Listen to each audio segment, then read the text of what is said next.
In today's episode of Mentorship Hour Recap, we covered critical professional topics, the NIC and IBEC testing, the practice of full clearances and the importance of consultations, licensures, certification, and professional presentation.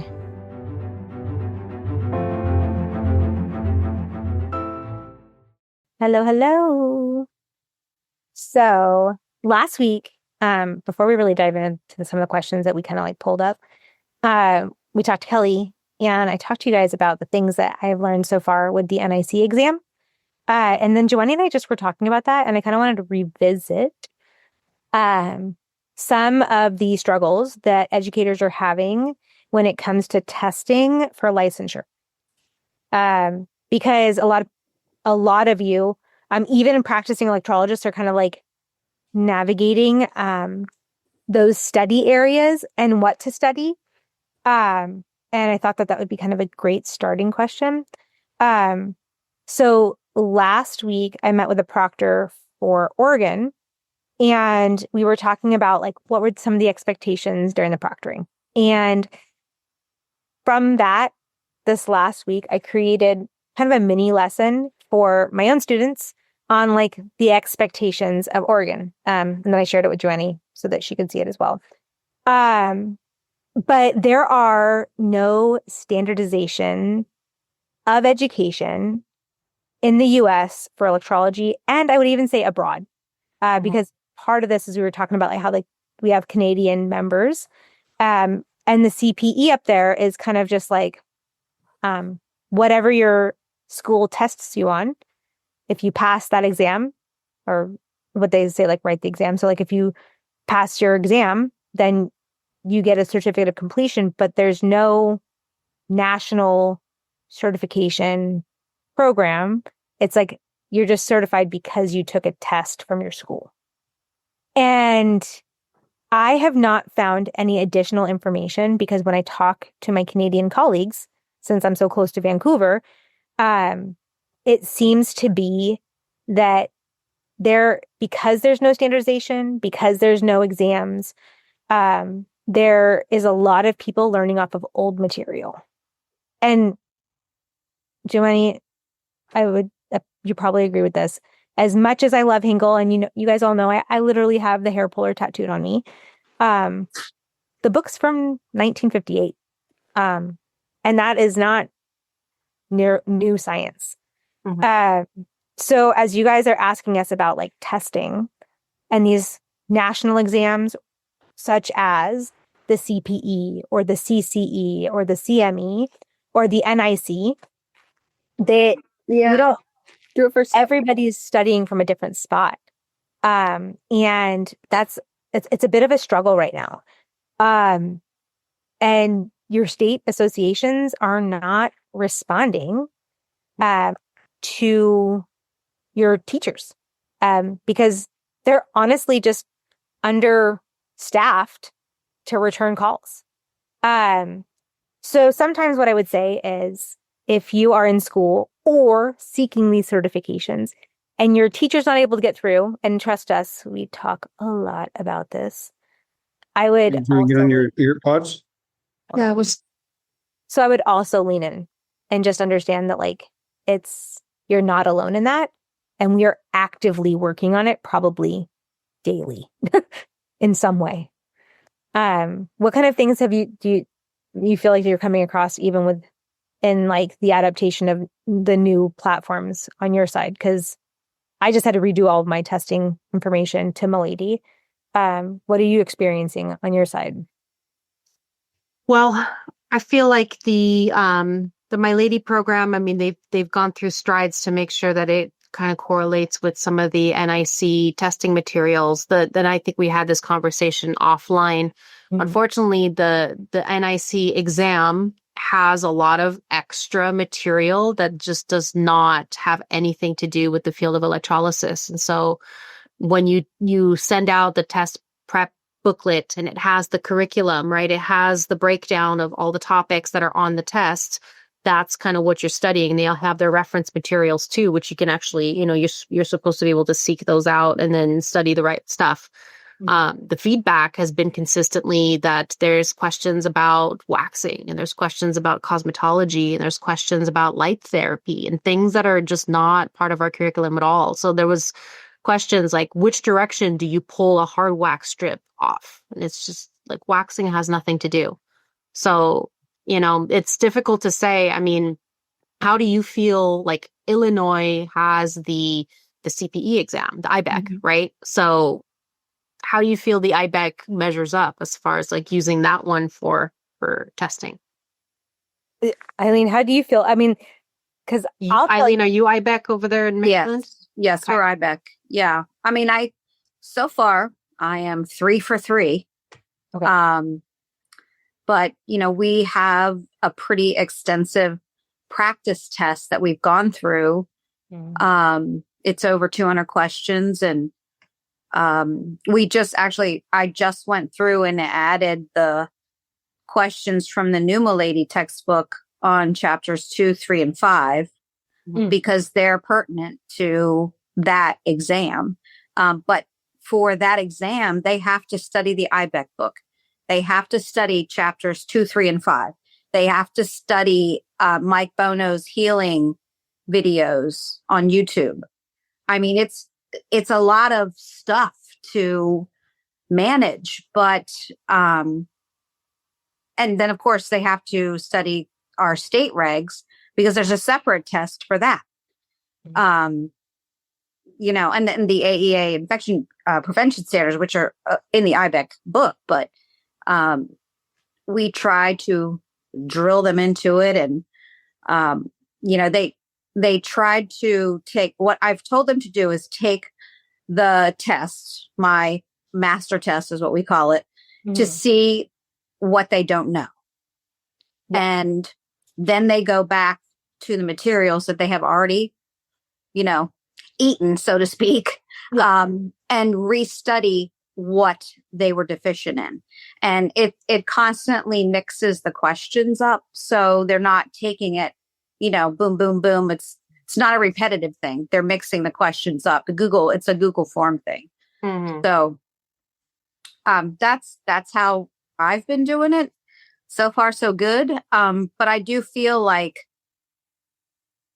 there's just a lot of different platforms that they have to study. Yeah. And I would love to be able to merge it all together. But I do know that Jolene, my first student that took the test, she said that she was super glad that she read the PCOS stuff in the IBEC book. Because that's not really, I mean, it's touched on a little bit here and there, but it's really not forefront in the current curriculum. I mean, there's a little bit, but not like we see in our offices. Yeah. If that makes sense. It totally does. And the other day, so I helped in the last 2 IBEC books. I was one of the test writers on, and we just got done writing in this last batch.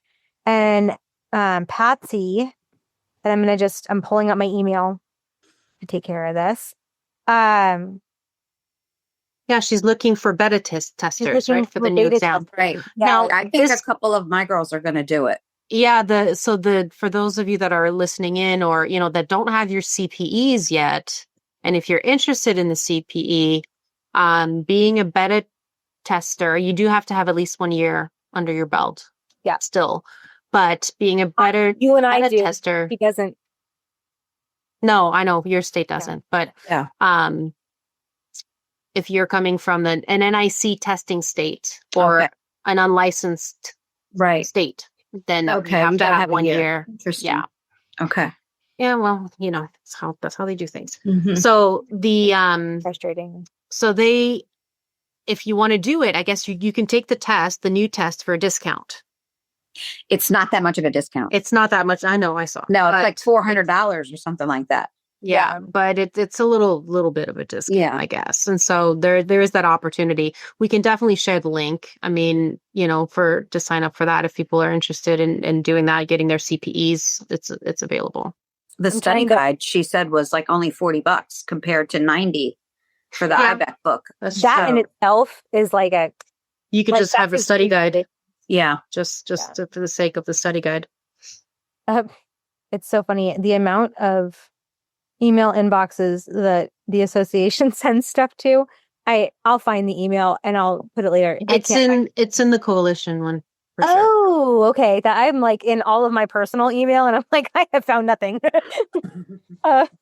So that's, I definitely, I love the idea of beta testing. Like in my exam prep stuff, one of the things that I did recently was I literally created each chapter, all of the questions, and then to shuffle.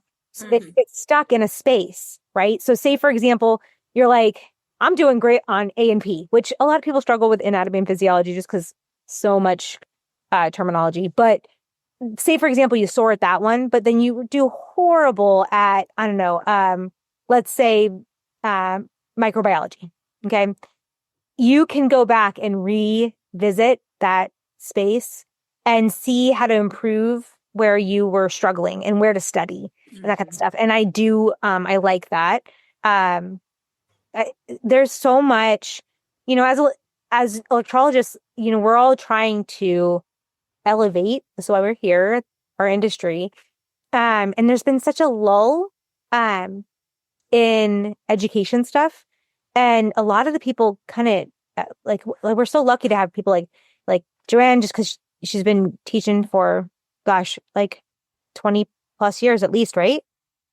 Like your mom? Yeah, like 30 years. 30 years. I mean, like that gives us history, right? And understanding of like the adaptations that have happened along the way.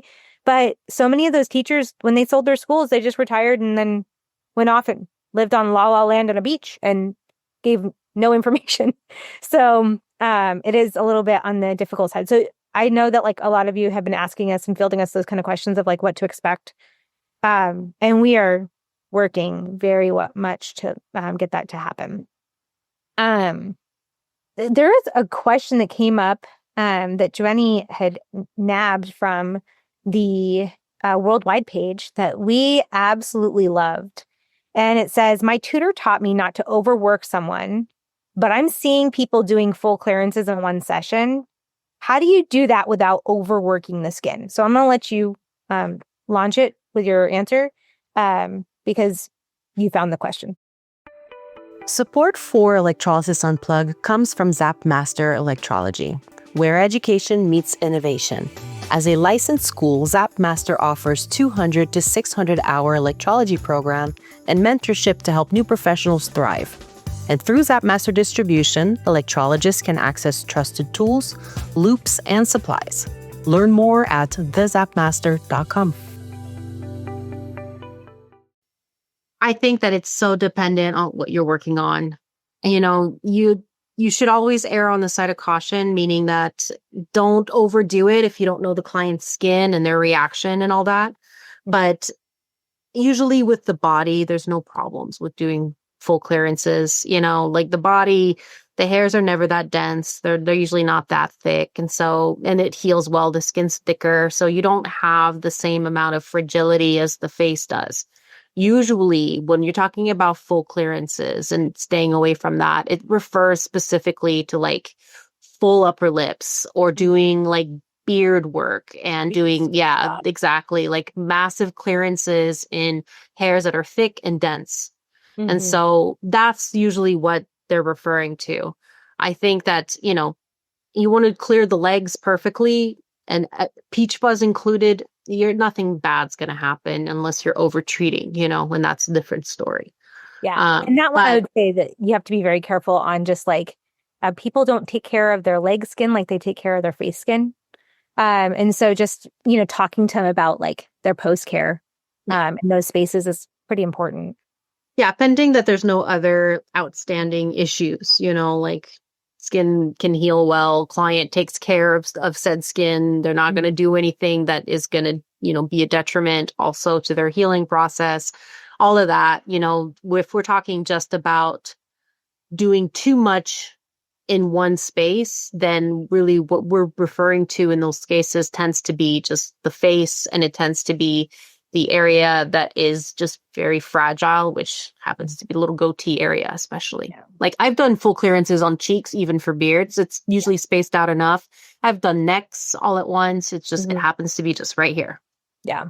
And I agree with that. It's, you know, I was somebody that did a lot of full clearances for my out of town patients for my family's practice at the heart of like. Yeah. And that kind of takes us into marathon sessions. And you can kind of talk a little bit about that if people are not familiar with what we're referring to with this. It was definitely a kind of like, I don't want to say a fad, but it was like popular for a certain amount of time. I remember. Well, there's still people just doing this, like, that, like, I wouldn't say that they are doing something that they're willing to do that and their patients are willing for that. But like, I wouldn't say that it's something that. No, it's not bad per se. It's not what I would do, but pretty much you've got these centers that are, let's say like, there used to be a place in Texas that would fly somebody out. They're still there.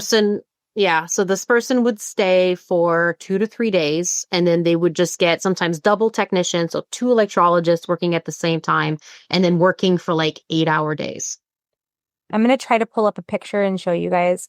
So when I was in the heart of, let's say like the early 2000s to like the 10s, okay, there was very few large volume based technicians that were confident and comfortable working in the trans community. Now, that is not my business in the sense of like comfort and understanding and that kind of stuff. But what ended up happening is I had a lot of people, when I say fly in from all over the world, that we had patients from Italy and England and Spain and South America that were all coming in, not just regionally, for these big batch clearings because they couldn't find it, right? And so and there are levels to this. So when we would do large clearances on that level, when it comes to full clearance, you're talking in different levels of how much density and volume is in that area. You might be working with somebody that would traditionally have like a lumberjack beard, okay? Where every follicle has a name and that name is like huge. Okay. And you would just blast every last hair that was grown out enough to treat. Okay. And you really had to lean in and tell your patients, like, listen, I need no less than 4 days, right? But no more than 7. Especially when they were doing hormone replacement therapy. And if they were on hormone replacement therapy, then had to even go more careful because the sensitivity of your skin when on estrogen, your skin becomes very delicate, very sensitive. And so they would come in and we would do 8 to 12-hour days. And at that time, there was no cap to lidocaine. Now we cap lidocaine based on the person's physique. Okay. And they would come in and they would start the day at, say, 8 or 9 a.m. And once an hour, our nursing staff would come in and increase, like, do the numbing injection. And then we would just kind of batch through. And it was 2 technicians doing this. So on average, it was usually a 2-day clearance. It was very rare for us to get people in there for like 3 and 4 days because it was 2 technicians in that space. When it was just 1 technician, if you had somebody that couldn't handle the overbearingness of your electrologist just kind of hovering, 1 technician's all you would do, and you'd do more days. They would come in and we would systematically kind of work through zones, and they would have patches of no hair at the end of the day, and then you'd go into the new zone the next day, right? And what I noticed that was happening, because they were doing so much work, and if you had a newer technician that didn't understand that putting more moisture into an area, that's a conductor, right? So higher moisture gradient means that we need to then change the output of that energy and timing. And so people were really just, I'm numb, hit me with your best shot, get every last hair. I'm only coming out here once every 6 to 8 weeks. And they would do that every 6 to 8 weeks. But your downtime post-procedure, okay? Our goal is no more than 72 hours of visible downtime, okay? In those procedures, your goal was 1 to 2 weeks of no visible downtime. Like, it's just, there was no way to do that. And so you were trying to make sure that you weren't getting weeping in the skin that you weren't getting by the weeping, I'm talking about like the little crusties. I can't think of the word right now. My brain is not giving it to me. Where it was just like your skin was just pushing out lidocaine, out sebum, out anything it could. You were physically hot. You felt like you had a fever because your body was just trying to heal. And so we stopped doing that. And then we started capping our days at no more than 6 hours. Okay. And no more than 5 hours of injections. Okay. So you'd have a 6-hour day, but your last injection was in that 5th hour so that you could do the 6th. Okay. But then you couldn't like clear it, right? You just had to go after the stuff that was, and you guys know that like hair is kind of like, they're growing at like all different rates and lengths, right? And so you really could only get like the top layer. You couldn't get the undercoat, like an animal, right? You couldn't do that because then you were just putting too much energy there. So it's still happening. I will say as a technician, if I, with my expertise now, knew where the stopping point was, I could keep working and still give like a fairly good clearance in most areas. But the minute you get into here, even to this day, it makes so much more sense to feather than it ever does to clear. They're getting to their results, and the visual portion, the part that drives them the most crazy when they're having to go between appointment to appointment, is the fact that it's batched in, right? And so instead of doing like 12 or 24 hours worth of treatment in a short period of time, if you did that where you were thinning them out every time, they're going to be able to handle it better. Their skin's going to be able to handle it better. Would I still do big batch clearances? Yes, but not to that level. The other thing is it's really labor intensive on your body. Even though you take breaks during those injections, you're not taking enough of a break to rest your eyes, to eat some food, to have a bio break, right? But none of that's happening. It really should. And there's no amount of permanent hair removal that you will ever want to do if you're also compromising your skin at that level. Like dysphoria is going to hit in different ways, or dysmorphia will hit in different ways in those spaces if we're not taking care of your skin. So one thing that happens, you have to be careful with clients that want to come in and all they want is the hair gone, right? And so that's their biggest concern. And when your approach is to feather through, and you have to kind of talk to them and say that, you will not be clearing the whole chin in one sitting, even if you could, because you can, sure you can, let it grow and I can blast it. But the truth is they'll say, like, I just want the hair gone. I don't care how the skin looks. But from experience, I know that a year down the line, when the hair is pretty much gone and the skin looks like the crater, like the surface of the moon, then they're going to care about the skin. So I always, you have to be the professional sometimes in these situations and just say that's just not an approach that you're willing to take, just for the safety of the skin, really, sure, I can be fairly aggressive, but I will never be as aggressive as the 12-hour day clearings. I would never do that. Not for hair. I think that it damages the skin too much. Yeah. There's, if you were doing that for like somebody who wants to do their full legs, their full bikini, their full underarms, and that's just what took 12 hours, that would be a different story. Right. But 12 hours just on a small area like the face, no way. It's absolutely heartbreaking when you have to tell somebody, like, listen, like, I know you want this and I want this for you, but not at the space where I'm going to hurt you. And I can hurt you. Our current is strong enough to kill the hair, but it also is strong enough to do a lot of damage. One of the random things that had gotten asked at that same space in regards to like overworking the tissue, when somebody is really pushing you for like upping those levels so the hair is dead. I don't know if you guys have ever played with this on your Apples, and I wouldn't ever fire your Apples when you do this, but if you ever feel sassy and you want to see what those ELs can get up to, clients don't understand that your basement is 0, but your cap of like what that machine could do, it would burn out your cords, probably your like a lot of things. But you could put that in like the 20 to 50,000 range of EL. And like why?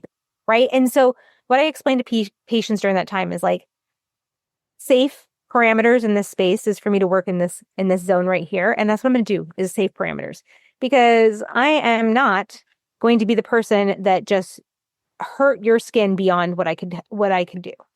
There is no amount of permanent that's going to make that ever be a viable option. I'm just looking for the video of doubles so you guys can kind of see what I meant by how I would work side by side. If you guys hadn't seen it in the past, it was pretty cool looking, but it's also Difficult, I'm sure. it's very difficult. A lot of it's about a ballet, moving between side by side. A lot of people don't realize when you are doing doubles and you have, 4 hands on one face, a lot of that is about like how you place your client so that each of you can work without being on top of each other. It's also one of those things like we lucked out in our office because we had technicians that were lefties and righties. So you would put a lefty on a lefty side, a righty on a righty side, and you just soar, right? But if I got to be on the right-hand side, even though I'm ambidextrous, like I'm not that ambidextrous, like where I feel good having another pair of hands in the way without just obliterating the skin. And a lefty and a righty going together was really nice to be able to have that. I'm so close to finding this video. It's like, I haven't done doubles in a long time. Anita, lucked out means you were lucky. Oh yeah. You got lucky. Like somebody might say I was blessed to have, or I was lucky to have. I lucked out. I was lucky. Yeah. That was actually like that was one of those moments that I didn't even think about. It's the other way around. Not in the You went out of luck. Oh, lucked out. No, that's bad. Yeah, it's not. It means I lucked out, meaning I had the luck of Vegas kind of luck.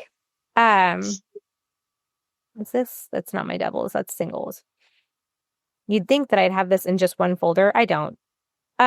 Joanie, the other question as I'm looking this up that we had pulled up was, hold please. All my tabs are open. Why do you feel, this is 2 parts. We had a potential student call up, and they are already an electrologist, and they were trained by somebody that said there is no importance to consults or certification. So, as I'm looking for this awesome video, why do you feel that that's important? The consultations and licensing? Yeah, licensing and certification. Well, I mean, from experience, you're going to retain a lot more clients, be a lot more successful, make sure that your clients adhere to what your protocols are and your treatment plan is, and understand, what the process of electrolysis is, therefore have probably more success rates with your clients, better reviews online, if the client understands what the process of electrolysis is from the beginning. There's, I would sometimes explain a lot to, like, especially the newer electrologists that I would hire when their consultation, you're working through it in the beginning. It takes a little bit of time before you get your groove. And sometimes in the beginning, it's not as clear. And I could always tell because we would have clients come in for consultations. And then, they would disappear at some point, and they would usually disappear. And when they disappeared in their treatment plan would tell me what part of the consultation they didn't kind of failed.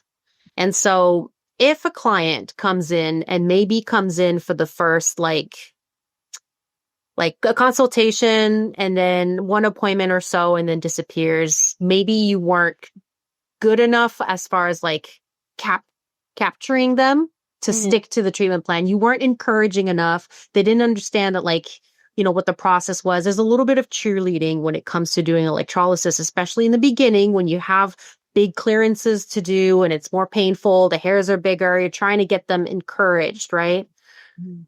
If a client comes in for like 2 to 3 months and then drops off, it's because they didn't understand the treatment plan.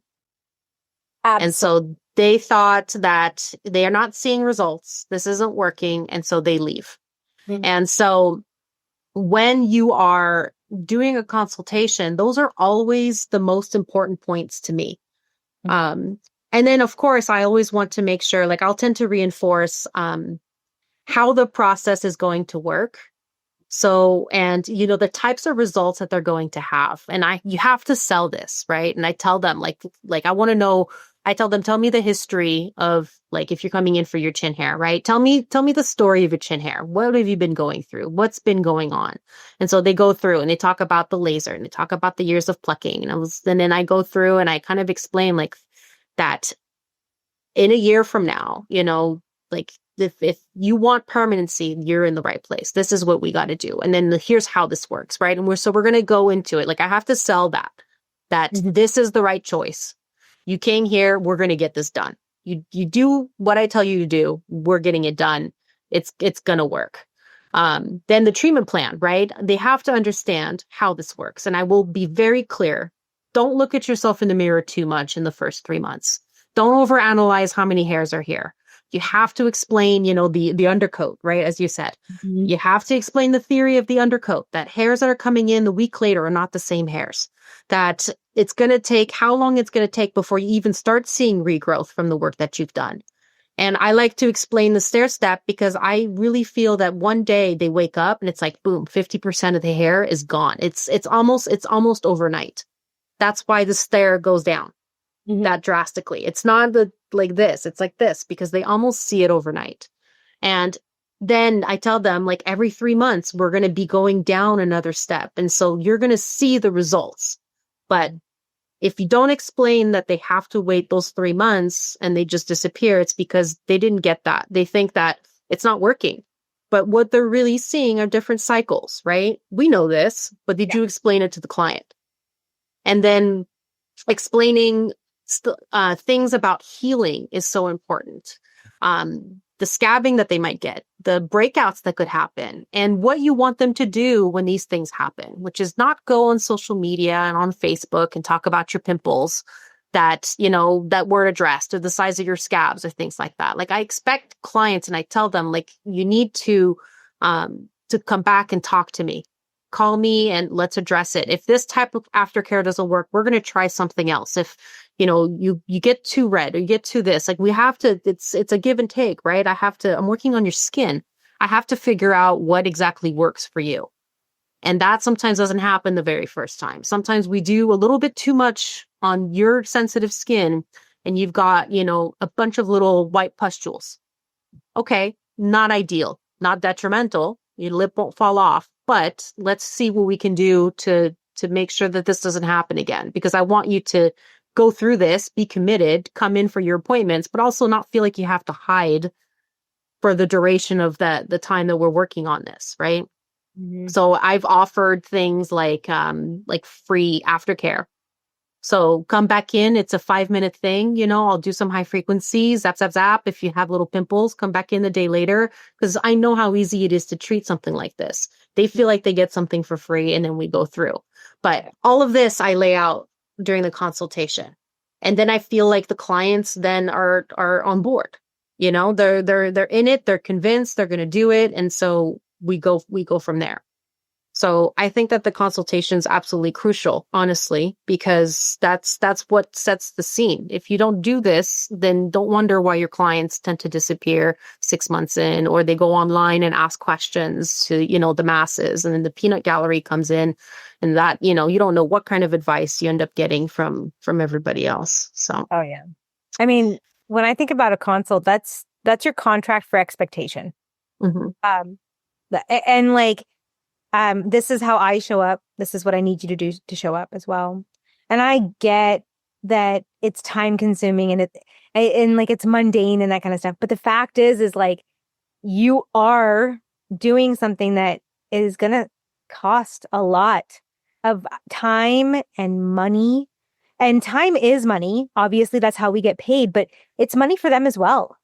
It's time away from whatever activity they want to do. Are they willing to commit to that? Without that contract of expectation, you're going to struggle to secure happy clients. And I think that down to the reviews, like you said, down to just getting to know the behind the scenes of what's happening.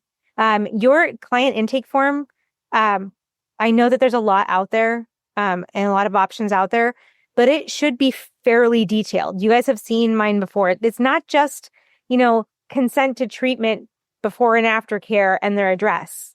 You need to know, like, are you on medications that could be stimulating this growth? I have this case that comes in, and she's great for the observation models that we have to hit. And she's got severe hirsutism, and her PCOS is unchecked. And I have been pushing and pushing and pushing, because it's uncomfortable because of how much we're doing, right? And she gets discouraged. And it's like, have you met with the doctor? Well, today it was a little bit, I knew it was going to be uncomfortable because I could tell her numbing cream was not applied correctly. Like, it was just like, she came in, I was like, nope.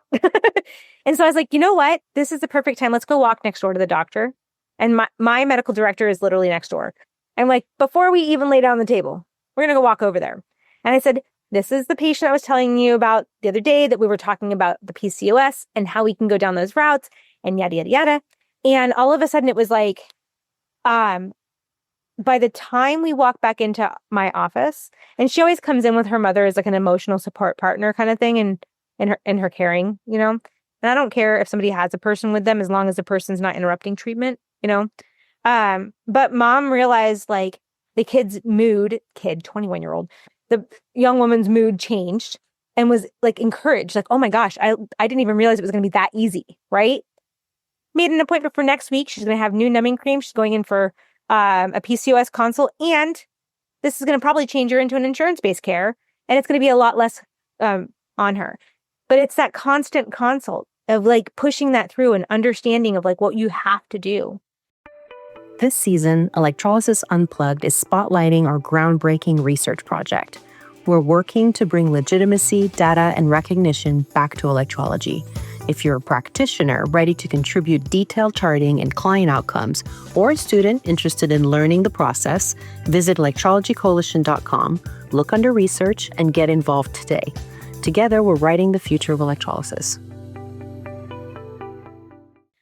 When it comes to the certification side of things, you guys, I'm from unlicensed areas, right? And I believe in certification and licensure so much that I am putting in the work to get my state licensed. And when I say work, there is only a couple of us doing the work, okay? And that's for an entire state. And a lot of that comes from the research I do as a school, and I kind of build that for them.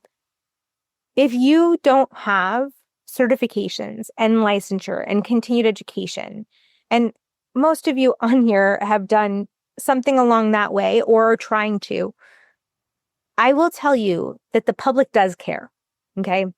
When I was a professional electrologist, is what they used to call me, right?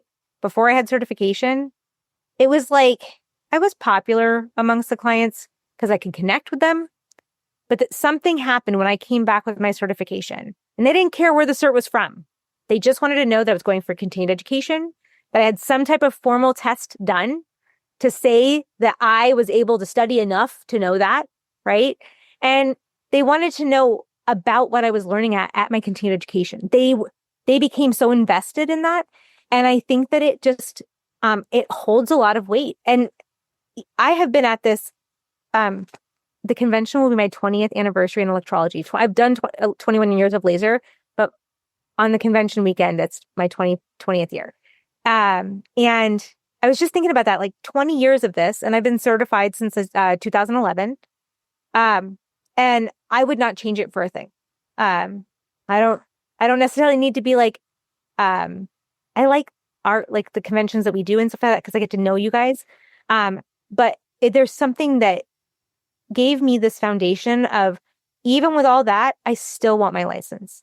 Because even with all that, and you guys know how much work Joanie and I put into education, I still have people question whether or not I'm valid.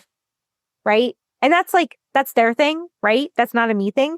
But with that certification, it helps resonate that validity. And I think that's really important. Well, just last week, I had a client call into the salon, and she was looking to specifically book with a CPE. So we're licensed in California, but the CPE is not a requirement. And the state of California does not require continuing education in order to maintain your certification. So you can just be licensed, keep paying the fee every 2 years, and you never have to show your face anywhere ever again. I feel like that's a bit of a detriment because you only really improve, I think, by, staying current. And you stay current usually by doing things like what we're doing here and the conventions and things like that, So the continuing education, I think, is very important. But this client called and she was looking specifically to book with the CPE, and so even though there is licensure, clients do seek out these types of certifications. So higher certifications are, I think, very important. As I pull up this video, just because I'm going to show you guys kind of the double technician I was talking about with the big clearance. There was one other one that Joanie and I both brushed upon before we met with you guys, and it was a question about what do you wear to work? And there was a statement I made on there, and I really want you guys to hear me say this because when I heard it, it just all of a sudden clicked for me. Dress as if you cost $120 an hour. I 100% was a person who would show up in sundress and sandals when I first started out in electrology, and sometimes worse than that. But I also had a very, my parents were like, you can't wear street clothes to work. You gotta wear something nice, right? And so I went to the dresses and the pretty stuff, right? But the minute I went to scrubs, it was there was some weird importance that happened with my patients. And it does make me laugh because I've seen those memes where it's when somebody thanks you for your service when you're wearing scrubs, but really you do hair removal on body parts all day. There's a true statement to that because I mean, they're like, thanks, thank you. And when you're wearing your scrubs, what do you do? But that is one of those things where the amount of cashier consultations that I've done or elevator consults. Tell me how you can talk about electrolysis from floor 1 to floor 10. I want to hear it. I think that that's really cool. Just so everybody knows, the video that you're about to see here, this is pre-COVID. Okay, so that's why I'm not wearing a mask. I used to not wear a mask.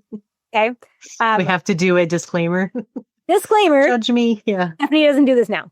But this is a good example of the double technician. I'm going to just mute this because I don't remember what's playing in the background. But in this spot, we're on either side of the chin. Okay. And so this is one of my old colleagues back in my parents' practice. She's still there. That's Vanessa. And she and I would double up probably the most because we worked together the longest. And we were a righty and a lefty. It just kind of worked. A lot of what we did in this space was kind of the back and forth of figuring out where our hands were. If you have a patient that has limited mobility, that is going to be the worst part about doing stuff like this. And I would go as far as to say that that's more along the lines of if you have a person with limited mobility in general for electrolysis for difficult to reach areas, it's going to be rough. So it really comes down to knowing positioning, utilizing, if you notice there's actually a bolster pillow underneath their neck right here that's a little bit elevated that was allowing their head to tilt backwards. Joanne did this lecture in a symposium that I can't even remember how she said it, but she made me giggle so hard the first time I heard it, which was talking about when you're working on the lower half and you kind of double chin it. And I was just yes, okay, I'm not losing my mind. That is actually happening. Because I never did, my positioning class was watching my mom work, right? It wasn't until I went to a convention that I got to learn about positioning. And I was at that point, 2004 to 2011, I mean, I was barely into my career. So just kind of shows you guys, what it looked like. But the statement about like your dress code. I mean, you guys are all business owners. You can do whatever you want. And even this week, we have like a day where it's going to be like 92 degrees. I'll wear the lightest weight thing I've got that's still professional, whether it's my scrubs or whether that's like a business professional outfit with a jacket over the top. I'm like, you're not going to see me wearing that undershirt while I'm doing anything that day. It's too hot. I think it's important for the look of your business, for your branding, for your image in general, just to have some sort of uniform. It doesn't have to be scrubs. I used to do, I always did a lab coat. So even from the very, very beginning, it's funny because when I started, I was, 17, 18 years old, and I had a client, and she said, that I was always very professional from the very beginning. And she's like, I saw you come in just 18 with your little lab coat, ready to go. Like, all right, let's do this. But then it was jeans on the bottom. So jeans and probably 4-inch wedges, of course, because I wanted to be 6'4". So, yeah. Keep hoping. I'm going to show you guys the opposite angle because I want you guys to see, just so you guys, it keeps playing through. This is kind of funny. So anybody tell me who's more comfortable in this video between the two technicians? The other Vanessa is. Other technician, because somebody's got her elbows. These are my shoulders. Her shoulder is way up in the air. Even though I'm resting my arm. No, you're scrunched up like this. I'm like, yeah. Your shoulder's at your ear. Yeah. And everybody knows the head tilt the electrologists do when you get into that area, right? Mm-hmm. So what should have happened in this space, and the reason I kept this in here is because that patient would not lean back and over. Okay. I was going to say too, it was like when you're here, because you were talking about limited mobility, but you also have the clients who just refuse. Yes. Oh, like, and I'm like, why are we here? Why are you here? And like, this patient was an all-day patient. I know they probably get tired after a while. You're gonna tell me no, and we're both here all day. Like, that's a problem. So that's just kind of so you guys can kind of see. I wouldn't do a full clearance having that kind of compromised positioning because I can't get my insertion right. Mm-hmm. Like, I mean, and I mean right. Like, I'm not saying like, oh, I did pretty good. No, I'm not. I don't feel great in those moments because I know I can do better. I know that we only have a little bit left, but one of the ones that came up that you and I had kind of like brushed over is okay, so I'm trying to think of how to word this. When it comes to the downfalls that we see the most in the electrology community, as an educator, and we do advanced classes all the time, okay? And this is not a dig on any electrologist. This is just what we see that we get to correct the most. What would you say is the number one thing that is causing bad results with our patients and we're having to correct as educators? I think that people try to go really fast and they compromise the quality of their insertion.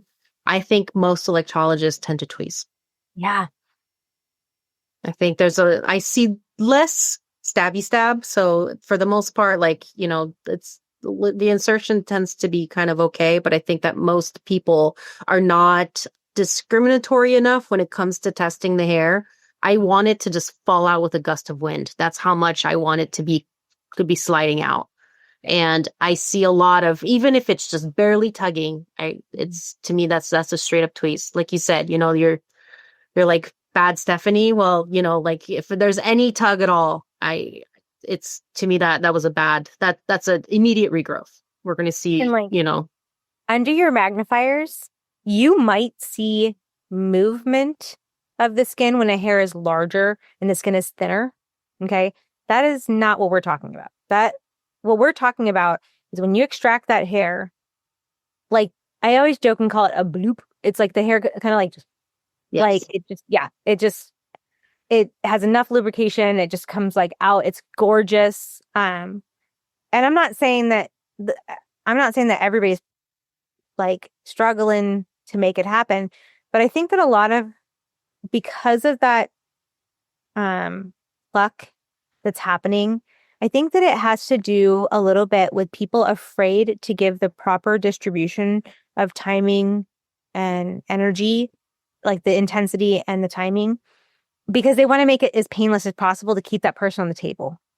And so sometimes I feel like they compromise the efficacy of their work, in the sense of like in their head, they're like, oh, I'm gonna make it less intense for less time, so I'm barely in there. You're gonna feel nothing. Mhm. And the fact is like electrolysis is not painless.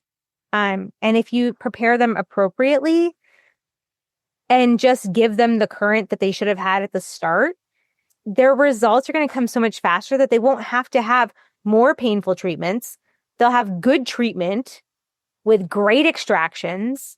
And yeah, will it hurt a little bit? Sure. It's electrolysis. I mean, how many of you loved having electrolysis done on you? Like on your face? I mean, like, is anybody just like tiptoeing through the tulips on that one? Because like, I'm not. And if you are, like, tell me your secret. But a lot of people find it uncomfortable, especially in certain areas of the body. Sure. So it doesn't mean that we get to reduce energy without changing that. Don't you love that? You get the comment all the time. I mean, I do sometimes, especially with my more sensitive clients, and they'll ask, can you turn it down? And I was like, well, I mean, I can, but I don't know that it's going to work anymore. And then what are we doing? So Yes. my mom cracked me up one time. She had a client like this, and the client was like, oh, can we turn it down? Can we turn it down? It was already very low. And she's like, well, anything less, and I'm just turning it off. Oh my God. Yes, that's accurate. Yeah.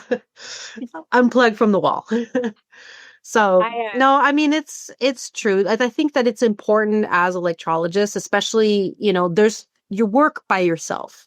Mm-hmm. And so it's easy sometimes to get into bad habits. And so you have to be critical of yourself, have some self checks, if, make sure that every hair you're extracting has a root. But that being said, I can pluck my eyebrows and get a root on a hair. So it doesn't mean that because there's a root, I didn't pluck, right? So sometimes I see this at the school. I tell a student that was plucked, but there's a root on it. So, well, that happens when I tweeze my eyebrows too.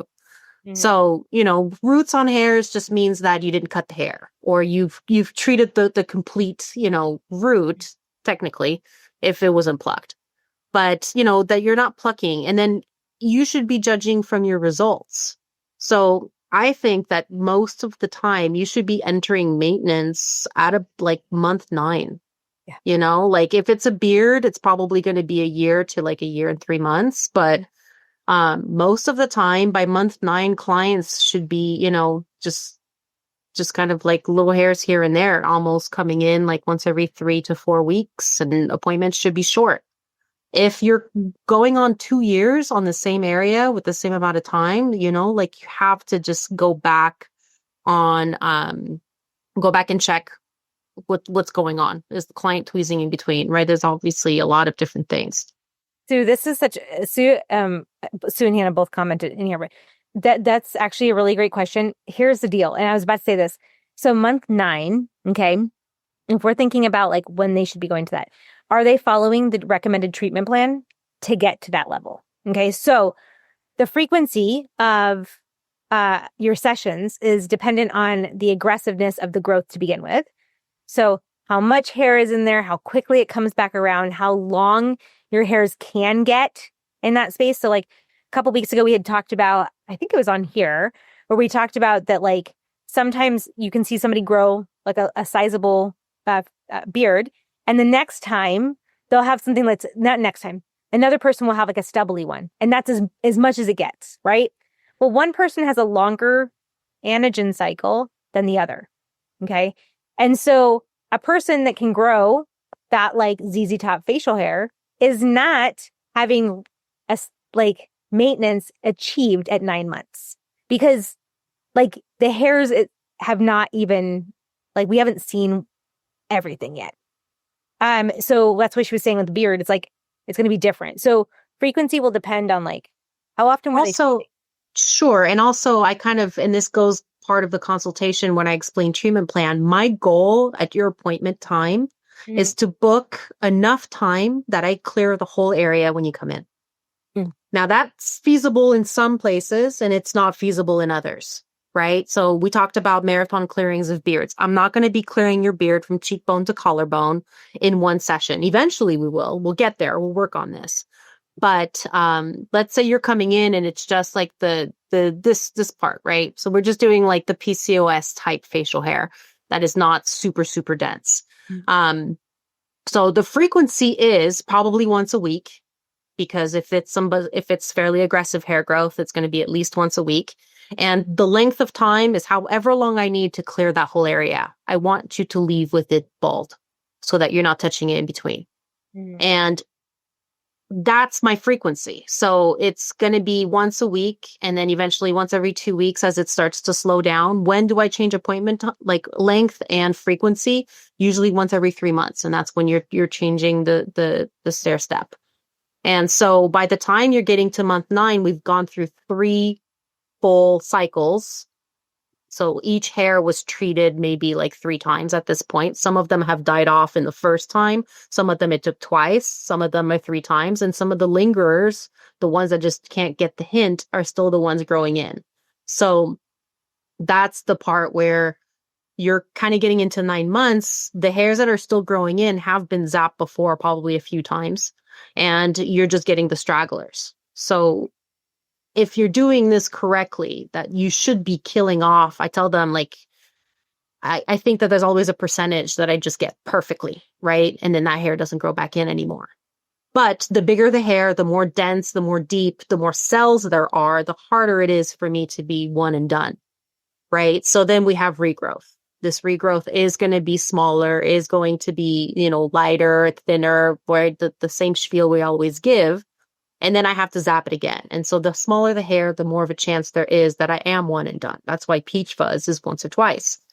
But beard hairs is like 4 to 6 times, depending, just like bikinis. And like how many times in bikini, I've had clients that come in and they have one hair and it's just like, why aren't you dyeing?